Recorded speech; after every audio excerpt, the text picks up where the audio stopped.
Hey guys, Chad here with Dirt Obsession. We are out with factory Yamaha and UTVonDemand, checking out the new RMAX today. Very cool machine. The full test is going to be up on UTVonDemand's channel in no time, so make sure you head over there and check that out. This is just a little bit of behind the scenes action for you. You know, we're just kind of starting our tour and everything, and trying to get out there as much as we can with the media, showing it off. And the great thing is we're going to all sorts of different riding areas and all sorts of different landscapes and stuff too. So the RMAX is performing well in all of them, kind of, you know, as expected. I mean, anything from the rocky stuff to even the wide open. I mean, it's cool because just the other day we're at Yamaha National Forest, which is in North Carolina, and they have like some kind of wide open fire roads. So switching to sport mode, just go right down the trail, and then once you get to the trail, switch to the trail, you know, changing up the D mode.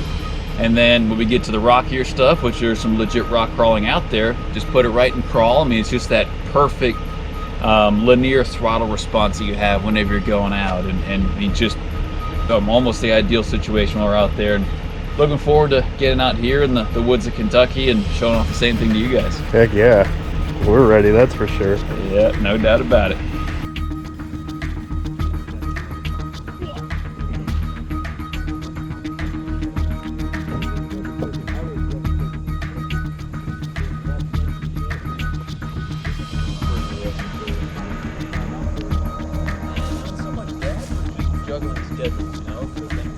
All right, we're out getting some pan shots of the RMAX, ready to hit the trails. Really looking forward to ripping on this beauty, do some test riding. Gonna be fun. Can't wait to see what Joe does with it on the UTVonDemand video. Best test videos on the internet. The Yamaha guys are super cool. They've been very accommodating, very knowledgeable guys too. They've spent a lot of time with these machines, so we've been able to pick their brains and get all kinds of interviews and information, and I think that stuff's going to come out really well on the UTVonDemand video. And they're rotated down 3 degrees on the brake, 4 degrees on the throttle. You've got your on command switch, 2-wheel drive, 4-wheel drive diff lock. Recommend you come to a stop before you engage the front diff lock. It's more from a handling perspective, the fact that the handling is going to change. When you flip it over,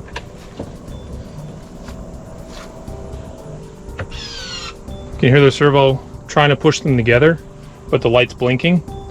When they actually lock together, it'll go solid. So if you give it wide open throttle now, if the engine was running, there'd be an ignition cut because it's trying to get you to let it lock in. So that's just protecting itself that way. You can do it on the fly, it just won't go. And it will do it below 6 miles an hour, but it just needs a second to get locked in because it is fully locked, which is a benefit. Your headlight switch, high beam, low beam. Here's your D mode switch, crawl, trail, and sport. You can see it's indicated here, C, T, and S.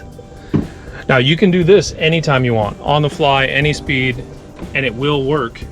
As soon as you let off the throttle, even for a millisecond, that's when it resets. So I actually really encourage you to do that, just even on a dirt road out here. Flip the switch, pump the throttle a couple times, because that's where you're really going to notice the difference. Flip the switch, pump the throttle a couple times, and you'll see the difference in response you get from that.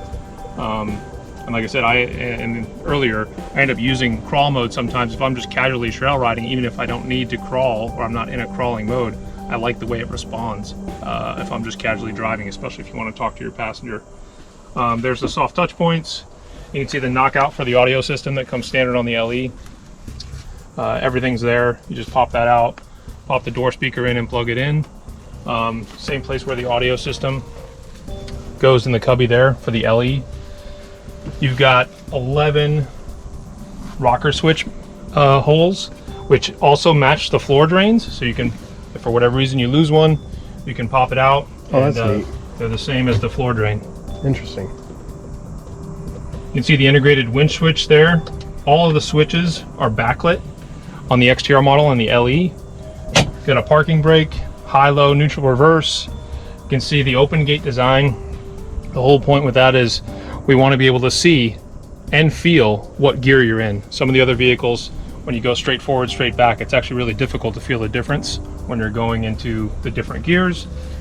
The soft touch point even on the center console lid. There's a little storage area there, your toolkit as well. The Adventure Pro system. This is all customizable. So say I want to look at water temperature. I can position it that way. Put it back to RPM. And you can change this all around. I want to change it back to the map.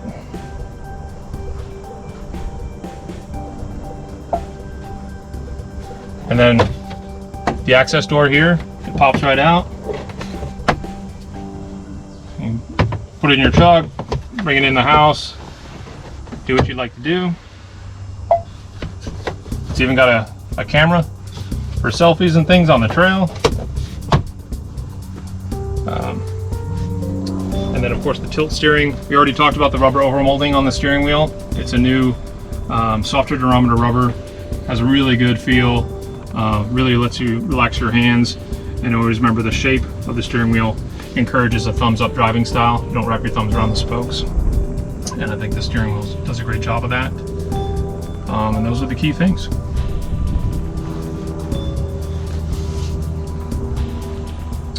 Maybe a couple more things about the meter, sorry. You've got an hour meter for maintenance. You've got a battery voltage if you don't have the Adventure Pro.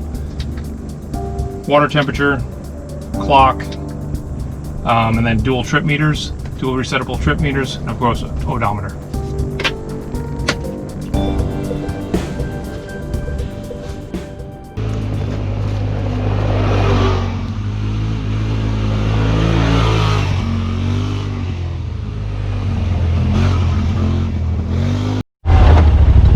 All right, boys, we're out with Yamaha and Yamaha Outdoors, UTV on Demand.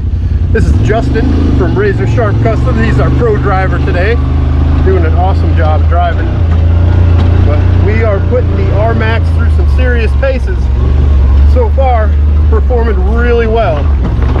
Gonna have to check out UTV on Demand for the full test ride, but we're having a pretty good time out here so far.